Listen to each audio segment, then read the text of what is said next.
Good morning, everyone. It's Tuesday. It's 10 a.m. Mountain Time. That means it's time for Tom and Shane. And we're happy to be here with you. Hey, don't forget to subscribe, hit the notification bell, ring the bell, like us, leave a comment. YouTube puts a lot of weight on that, and we'll see if they can move us up in the search rankings and all of that stuff so you can find us a little easier. Also, if you'd like to support us monetarily, we're on Patreon. Link to the description below. So by all means, go ahead and check that out. We'll be happy to have you as a Patreon person.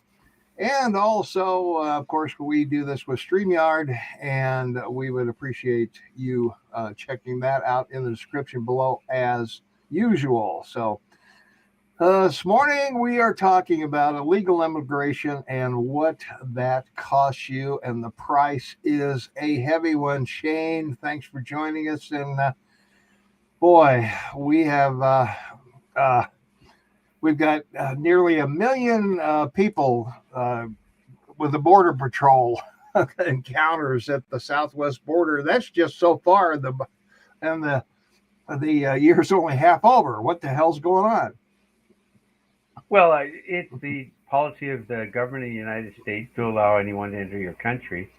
And even with the Title 42, which we've discussed being held up in the courts, he's still refusing to stop people from crossing over, number one.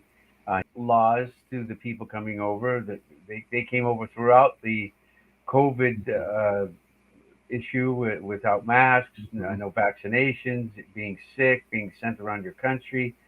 The policy is horrific. The aspects of how bad they are terrible.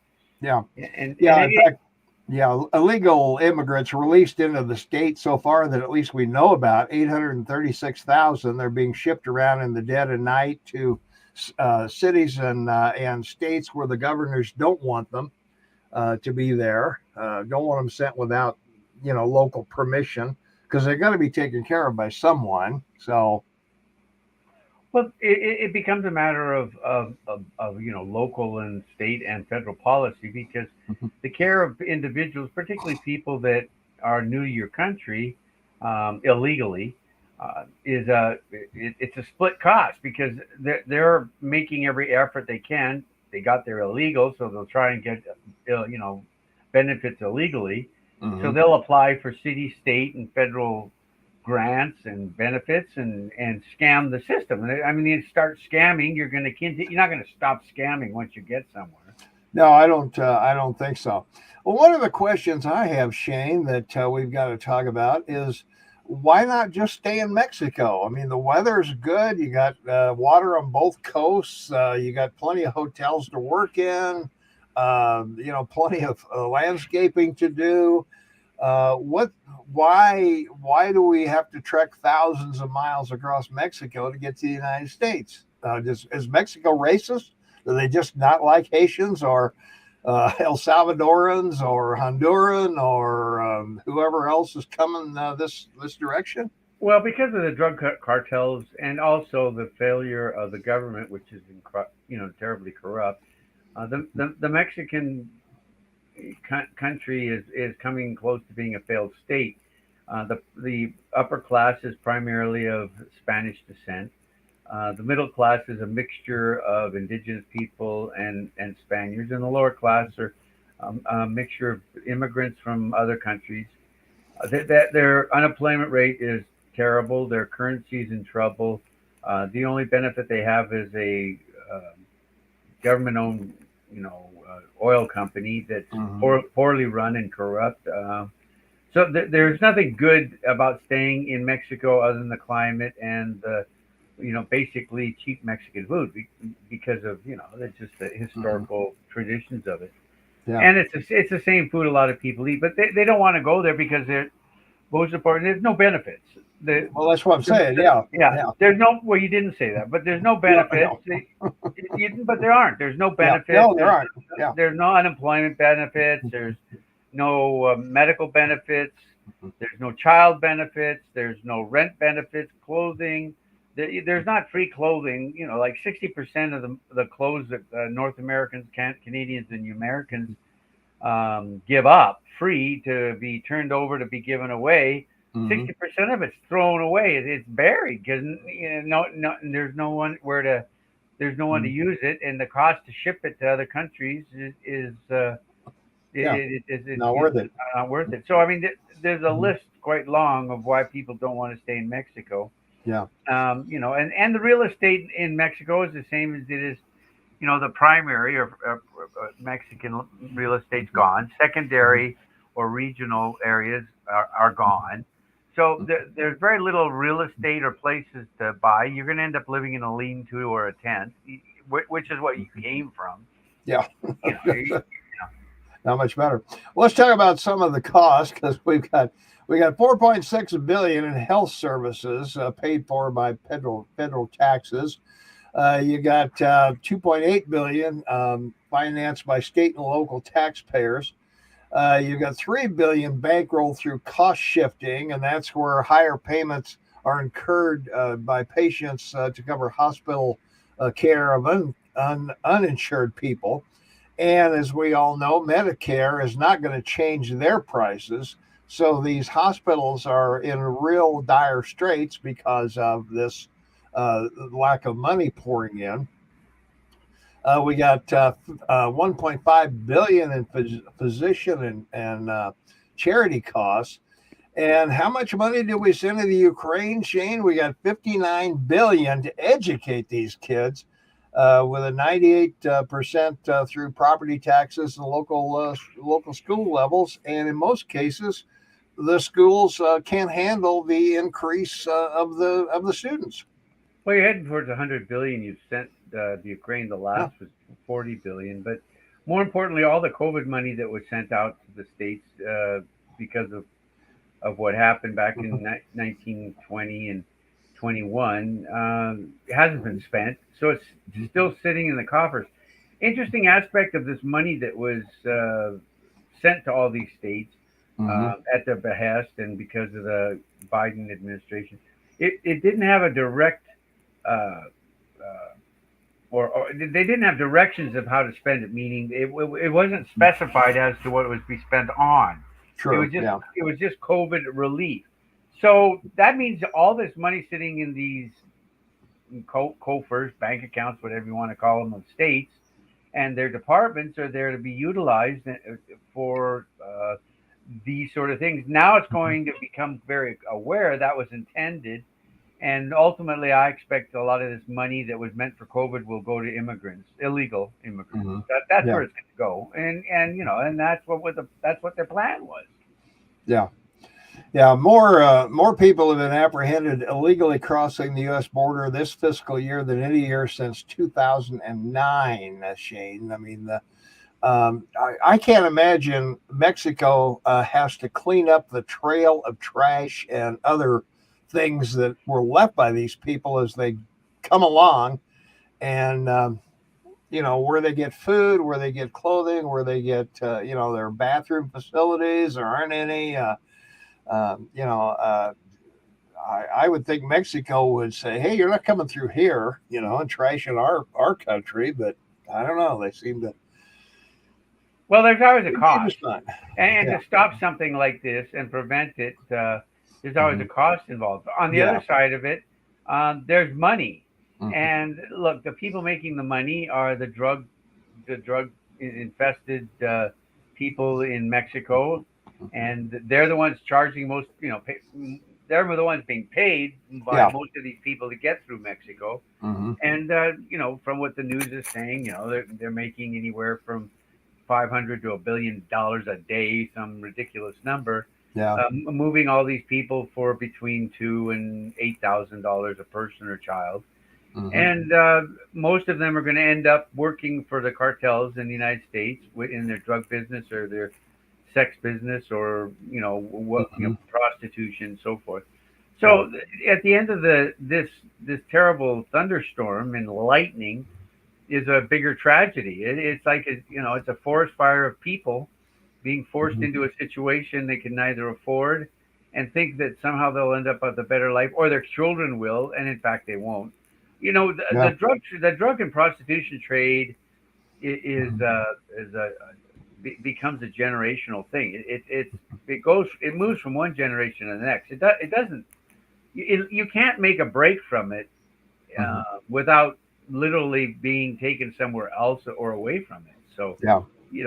ultimately, the children of these people will all be some way involved in drugs and prostitution and or gambling, whatever the cartels want to be in. But they're the ones in charge. They're paying off the government of Mexico. That's Yeah. the bottom Sure. line.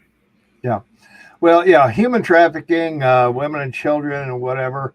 During the Obama administration, they separated children and adults at the borders for three very specific reasons. And a lot of people don't realize why the kids were in cages, so to speak, Shane. People don't understand the three reasons why. The first reason is they've got to make sure that the person accompanying the child is a guardian or a legal parent and not a child trafficker. The second reason is they've got to make sure that the child isn't being abused mentally, physically, or sexually by the adult. And the third reason is that the adult they have to make sure that the adult is not wanted for a crime either in the United States or in their own country. So it's for the protection of the children. They have a 20-day rule, but of course you can't do that when you got thousands coming across, because once Biden opened the borders, then all bets are off. So Well, this isn't new it's a to your mess country. down there. It's a mess. It's not new to your country. After the Civil War in 1865 to 1870, over 1 million African Americans migrated from the southern states to the northern states. Mm-hmm. And then again, between 1916 and 1970, because of the outright racism in the South, 6 million African Americans migrated from the southern states to other parts of your country. That's one of the largest migrations, not just in your country, it's the largest, but one of the largest migrations that has occurred in the world voluntarily. Yeah. The India had a bigger one when they swapped, and after they left the British Empire, and the Buddhists and Hindus stayed in India, and the Muslims moved to Pakistan. But it's a huge situation where moving people in a country becomes difficult. In yours, it's not. I mean, you basically are a country of people moving. We've seen that in the last 5 years because of taxes and COVID and the price of things. I mean, an apartment in Manhattan's $1 million and a home in Texas is 500 with no taxes. Why would you live in? Yeah. I mean, most people we've learned can live at home, or work at home. Yeah. With migrants, the other difficulty you have, of course, always is work, and it's not so much that they take work from other people for less. The point is they take the starting work away from people. And now, whether that's a kid out of a high school or it's an underprivileged child from a middle or lower class, having someone come in and take a job that you would like as a first level entrance into the workforce for less money becomes, it's a hack job. And that's the hardest thing about this, is all the unexpected coincidences, and conditions and difficulties that these people are caused. And look, it's an invasion. This is going to end up being 3 to 5 million people. Oh, it's more than that. It's got to be more than that. I mean, I'm talking known. I'm talking known. Yeah. 1,100,000 people come knowingly into your country. You don't have to have that many people can change your country. And whether the Democrats think it'll be to their benefit or not, they're the ones you're going to find out. Don't be careful what you wish for, right? Yeah, maybe we'll see. Well, as everybody knows, Biden also stopped the border wall. The border wall planks are sitting down there rusting away on the border in big piles. And I was wondering what other countries do, Shane. India, for example, they're constructing a wall on their border to restrict Bangladesh from coming over to stop illegal immigration and smuggling and terrorists and everything else. China is putting up a wall to keep North Korea out. I mean, what? I guess it's a sad state of affairs when China is better than North Korea. I don't know about that. Egyptian forces, they've got barbed wire chain link fence along the border to prevent more Palestinians over there. And, in our country, we like the airplane method, works best. You secure your own mask before you help others. And we've got all these people that, we're supposed to help. But yet we're spending money all around the world that we could spend here for training programs or anything else to educate people or to get people mental health if they need it. The ACLU turned everybody loose back in the 70s. If someone was picked up and they demonstrated to a competent professional they were mentally unstable, they were put in an institution, and they were all let out in the 70s. Right. Well, that was the big push by the Kennedys because of what happened to their daughter in a mental institution. Yeah. Mm-hmm. And drugs. Doctors were convinced that the majority of these people were schizophrenic, and medications had been developed by pharmaceuticals to what they said would manage that. And for the most part, that's been the case. But it's something you have to do voluntarily is take medication, especially if it's oral medication. Mm-hmm. If you're not going to take it, which you're required to, I take a medicine every day that I'm required to for my thyroid, Synthroid, to stay alive. If I don't take it, I die. Sure. But the long and the short of it is what we're talking about is how many people are going to come. Well, 55% of Mexico was acquired by the U.S. after the Mexican Civil War in 1849. Mm-hmm. They probably want it back. I'm not sure that a lot of these people will necessarily not. They might be sent somewhere north, but they may be end up in those southern states or southwestern states: Oklahoma, Arizona, Utah, Nevada, Colorado, Southern California, Arizona, and so forth. Yeah. Because they're basically, that's all Mexico. Oh, yeah. Well, I remember when I lived in San Diego, they would have somebody got together and had some kind of a march for that they wanted part of California back.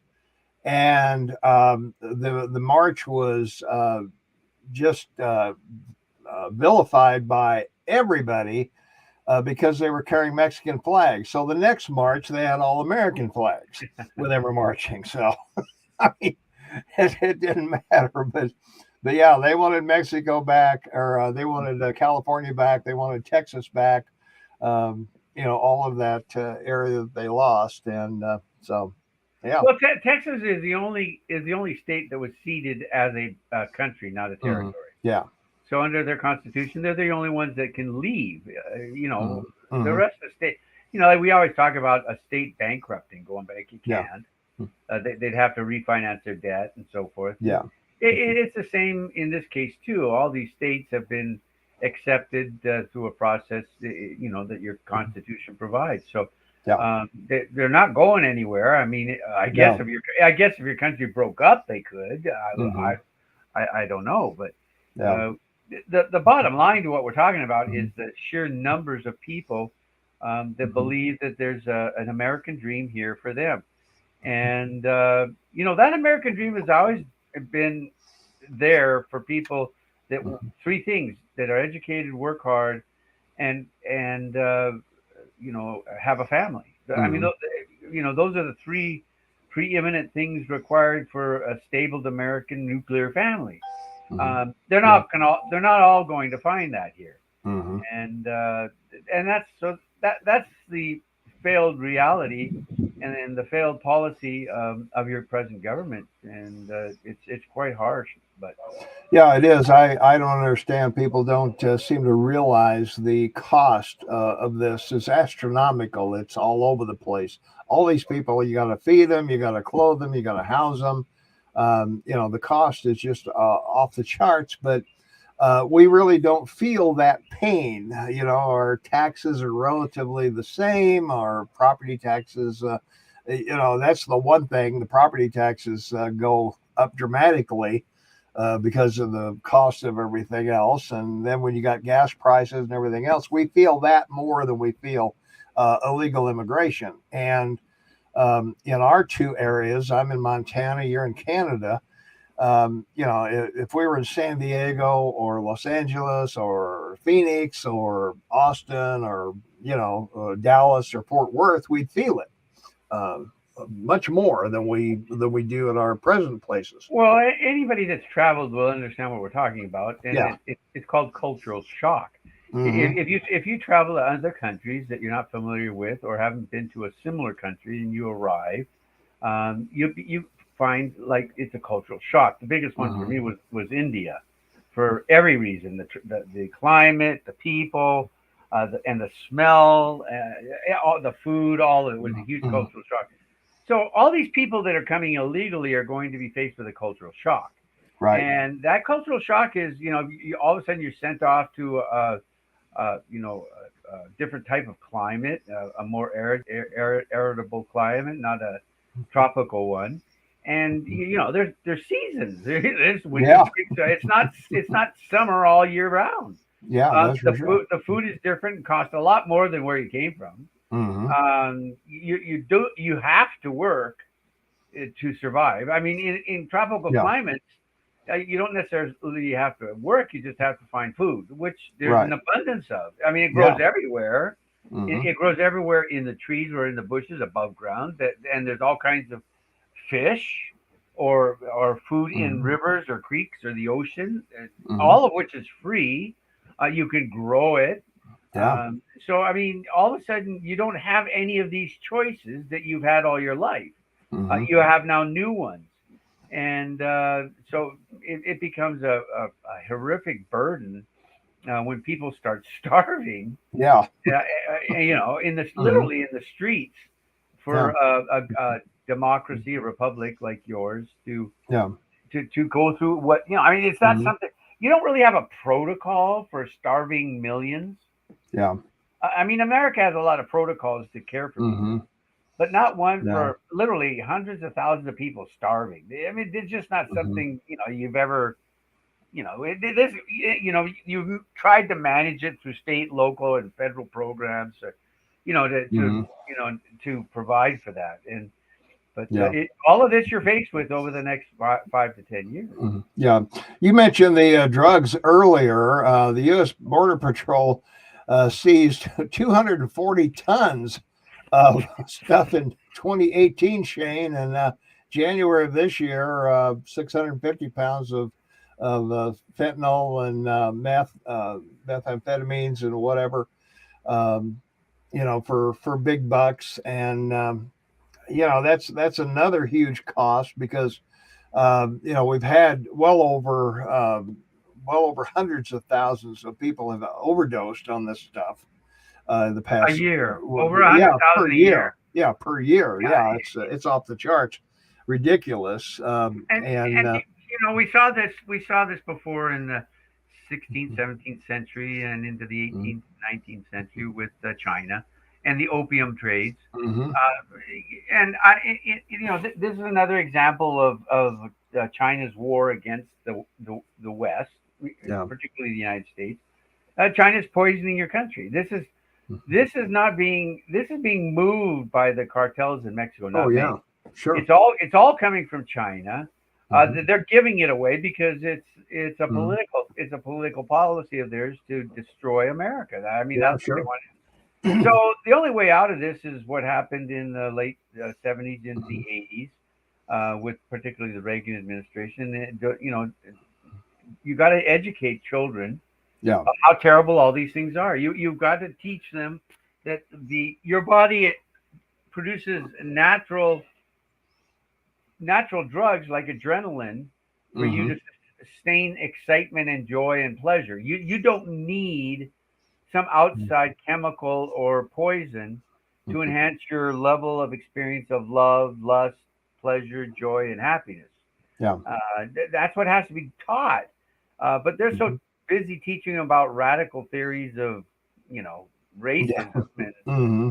and you know, bisexuality and trisexuality and you know all these other things that are create what it does is it creates more confusion. And quite honestly, and I'll say this, I hope this goes viral. What they're teaching your children in school causes people to go to drugs because Hmm. it confuses them. Yeah. Telling someone they're not good, telling them they're a racist, telling them they're a girl when they're a boy, Hmm. introducing them to uh, BDSM now apparently, and sex toys and all this Hmm. stuff, and let's talk about your genitals. And that's what drives children younger and younger to drugs. It does. Yeah. Yeah. They're so confused. They Hmm. want some quietness in their life, and the drug dealers will use any argument, be it Hmm. get excited, get high, get Yeah. want to go party, or gee, if you just want to calm down and not think about all of this. Yeah. We got the answer. That's right, and All so right. it's a horrific state that is in the Mhm. next generation's comeuppance, and Yeah. I hope that someone steps in Yeah. and creates a clear policy of education in your country to save whatever they're going to call the after the Z generation. Yeah. Yeah. It's a sad situation. So, well, I need to remind everybody we're on radio. We're every Saturday, 8 to 11 Mountain Time. You can listen to us anywhere in the world, kmmsam.com. Click listen now. That's all you have to do. There's nothing to join, no sign-ups, no email, no nothing. All you got to do is click and listen to us. And if you'd like to sample some of our past shows, they're all at kmmsam.com. Click on Tom and Shane's podcast, and you'll be taken over there to check that out. So, yeah, what could be more fun than that, Shane? Than we're yeah, we're right there, ready to go, man. So, yeah, it's pretty much fun. So, yeah, so. All right, I guess that's going to wrap it up for us, Shane. So, thanks so much for being here. We Always a really, pleasure. really appreciate that, as always.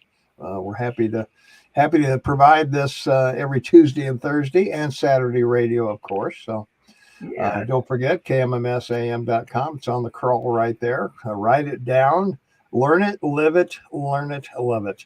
Uh, you'll enjoy it for sure. So, all right, that's going to wrap it up for us, everybody. Hey, thanks for watching. We'll be back on Thursday with another podcast, and we will see you then. Thanks for watching. Bye for now.